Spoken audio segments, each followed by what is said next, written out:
क्रम में खुद को बचाने के लिए राजनीतिक पार्टियों का संरक्षण लेते रहे या सिर्फ एक राजनीतिक पार्टी का संरक्षण लेते रहे। अब यहां से कई सवाल खड़े हो रहे हैं, क्या अभी भी समाजवादी पार्टी के नेता या कार्यकर्ता सुधरने को तैयार नहीं है? एक तरफ बुलडोजर एक्शन चल रहा है और दूसरी तरफ कार्यकर्ताओं की यह मनमानी चल रही है, जिससे यह साफ है कि अयोध्या में एक घटना को लेकर दो वर्ग हो गए हैं, एक घटना के साथ और एक घटना के खिलाफ। जो घटना के खिलाफ है वो योगी के बुलडोजर की मांग कर रहे हैं और जो घटना के समर्थन में है वो मोहित खान को निर्दोष साबित कर रहे हैं, जब से अखिलेश यादव ने डीएनए वाले टेस्ट की मांग की है। लेकिन सवाल यह है कि क्या कार्रवाई पूरी हो गई है और इसके बाद योगी का बुलडोजर वहां से लौट आया है? अगर ऐसा आप सोच रहे हैं तो पूरी तरह से गलत सोच रहे हैं, क्योंकि जो घर मोहित खान का गिराया गया या जो बेकरी गिराई गई वो तो सिर्फ नमूना था और उसके नाम पर भी नहीं था। ये जो मकान आपके सामने दिख रहा है ये मोहित का मकान है और इस आलीशान बिल्डिंग का गिरना बेहद जरूरी है।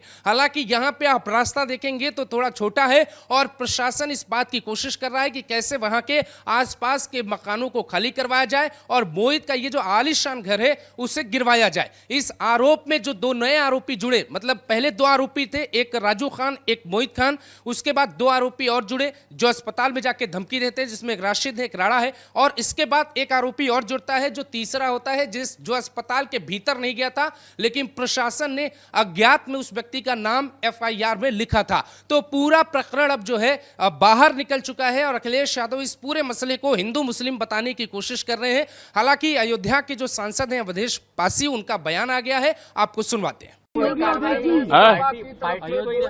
सुनिए सुनिए। हाँ, अयोध्या का जो मामला है बहुत ही दर्दनाक है, शर्मनाक है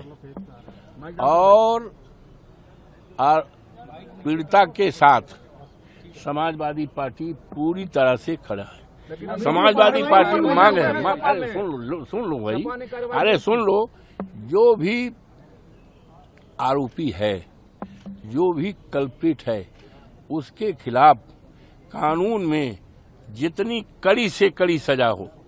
कड़ी से कड़ी सजा हो, सजा दिलाई जाए और जो भी आरोपी हो यहाँ तक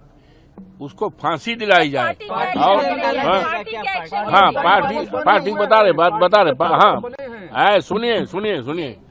पार्टी ने एक उच्च स्तरीय कमेटी का गठन कर लिया है और ये कहा गया है बहुत जल्दी से जल्दी बिना अनावश्यक विलंब के अपनी रिपोर्ट दे और रिपोर्ट के आधार पर कार्रवाई की जाएगी। उसमें देरी नहीं लगेगी, विलंब नहीं लगेगी, अनावश्यक विलंब नहीं है और दूध का दूध, दूध का पानी हो जाएगा। और समाजवादी पार्टी की मांग है, समाजवादी पार्टी की मांग है कि सरकार की तरफ से उसके परिवार को सुरक्षा दी जाए, उसको सुरक्षा दी जाए, उसको स्वास्थ्य की रक्षा की जाए और कम से कम 20 लाख रुपए दिया जाए। इस बयान से स्पष्ट है कि वो अब ये समझ चुके हैं कि कैसे इस पूरे प्रकरण में खुद को बचाया जाए, क्योंकि जो कहानी वो गढ़ने की कोशिश कर रहे थे और मोहित खान से खुद का रिश्ता नहीं बता रहे थे, वो बात झूठ साबित हो चुकी है। उनका रिश्ता निकला और उनके वो पुराने कार्यकर्ता हैं और मोहित को जो है जिम्मेदारी दी जाती थी कि कैसे चुनावों में वोट बैंक को मैनेज करना है। इसके बाद समाजवादी पार्टी के लिए बैकफुट पे जाने के अलावा कोई दूसरा रास्ता बचा नहीं था और जब दूसरा रास्ता बचा नहीं तो फिर उन्हें स्वीकार करना पड़ा कि जो भी देश में सबसे कठोर सजा होती है वो मोहित को दी जाए, वो राजू खान को दी जाए, ताकि जो है ये जो घटना है वो एक नजीर बन पाए, बाकी लोग ऐसा न कर पाए। लेकिन सवाल ये उठता है कि घटना के इतने दिन बाद अवधेश पासी की ये विचारधारा बदली क्यों और उनको अचानक ये क्यों ख्याल आया कि इस देश में कानून नाम की भी कोई चीज है और संविधान भी कोई चीज है। अब तक तो वो यही कहते रहे कि मोहित से हमारा कोई रिश्ता नहीं था। चलिए मान लेते हैं मोहित से आपका कोई रिश्ता नहीं है, लेकिन एक सांसद होने के नाते सांसद महोदय, क्या आपकी नैतिकता ये नहीं बनती थी कि आप मोहित के खिलाफ सड़कों पर उतर जाते या मोहित के खिलाफ आप बयान देते? आप तो रिश्ते की बात कर रहे थे, हम रिश्ते की बात नहीं, हम सिर्फ ये जानना चाहते थे कि क्या समाजवादी पार्टी उस बलात्कारी सोच का समर्थन कर रही है जिसमें अवधेश पासी का नाम बड़ा है, वो सबसे ज्यादा समर्थन कर रहे हैं। अवधेश पासी के समर्थन से ही बात लखनऊ तक पहुंची और लखनऊ के नेताओं ने भी समर्थन किया। तो इसलिए पीड़िता की रक्षा और सुरक्षा को देखते हुए उसे अयोध्या के अस्पताल से लखनऊ के केजीएमयू के लिए भेज दिया गया है, जहां पर उसका इलाज किया जाएगा और सुरक्षा घेरा भी ज्यादा होगा। योगी आदित्यनाथ इस बात को जानते हैं कि मोहित को बचाने का जो पूरा प्रोपेगेंडा रचा जा रहा है एक पार्टी की तरफ से, उसमें ऐसा हो सकता है कि कोई दूसरा व्यक्ति अस्पताल में घुसकर या अस्पताल में पहले से ही मौजूद रहकर पीड़िता को नुकसान पहुंचा सकता है। क्योंकि ऐसे केसेस में, हालांकि ये जरूरी नहीं है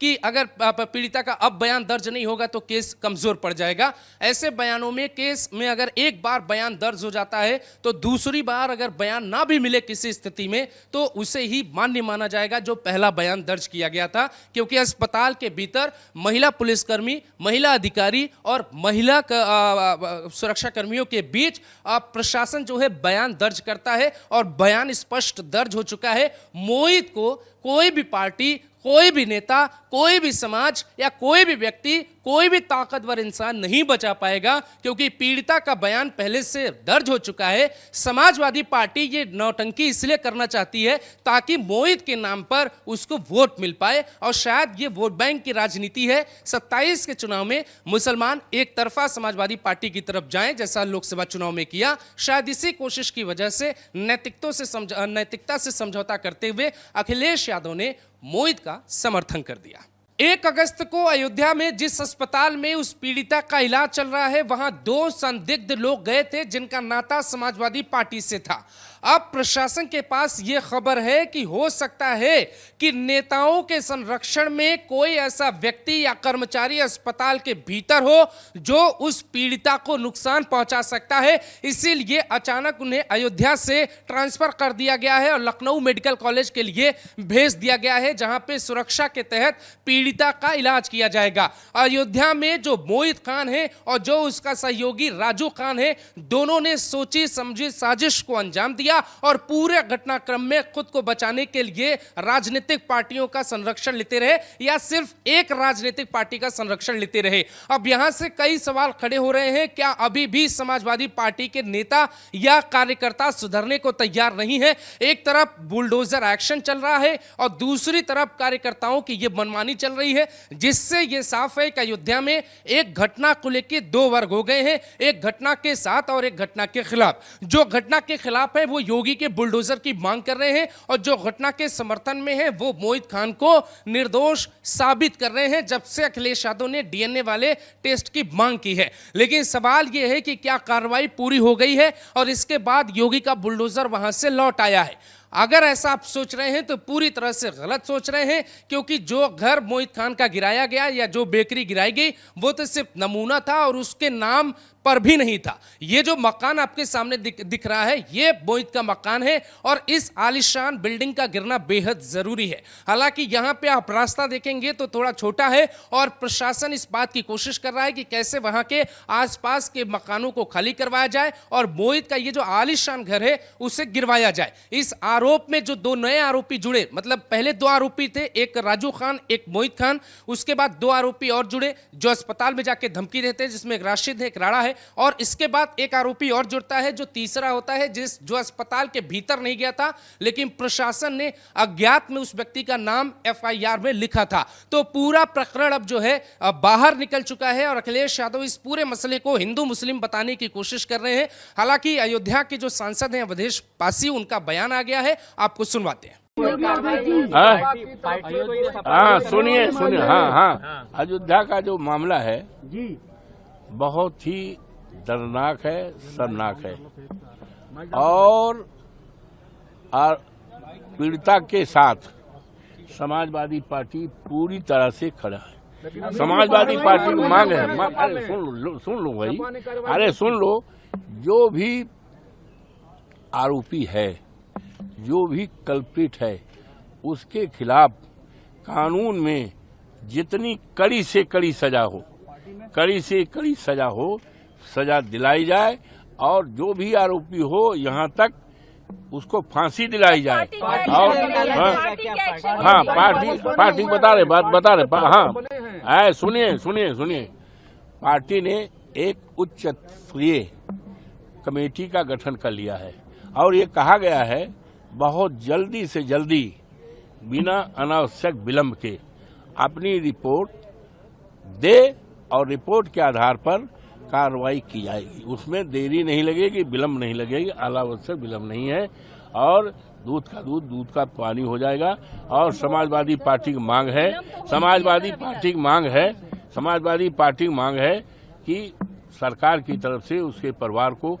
सुरक्षा दी जाए, उसको सुरक्षा दी जाए, उसको स्वास्थ्य की रक्षा की जाए और कम से कम 20 लाख रुपए दिया जाए। इस बयान से स्पष्ट है कि वो अब ये समझ चुके हैं कि कैसे इस पूरे प्रकरण में खुद को बचाया जाए, क्योंकि जो कहानी वो गढ़ने की कोशिश कर रहे थे और मोहित खान से खुद का रिश्ता नहीं बता रहे थे, वो बात झूठ साबित हो चुकी है। उनका रिश्ता निकला और उनके वो पुराने कार्यकर्ता हैं और मोहित को जो है जिम्मेदारी दी जाती थी कि कैसे चुनावों में वोट बैंक को मैनेज करना है। इसके बाद समाजवादी पार्टी के लिए बैकफुट पे जाने के अलावा कोई दूसरा रास्ता बचा नहीं था और जब दूसरा रास्ता बचा नहीं तो फिर उन्हें स्वीकार करना पड़ा कि जो भी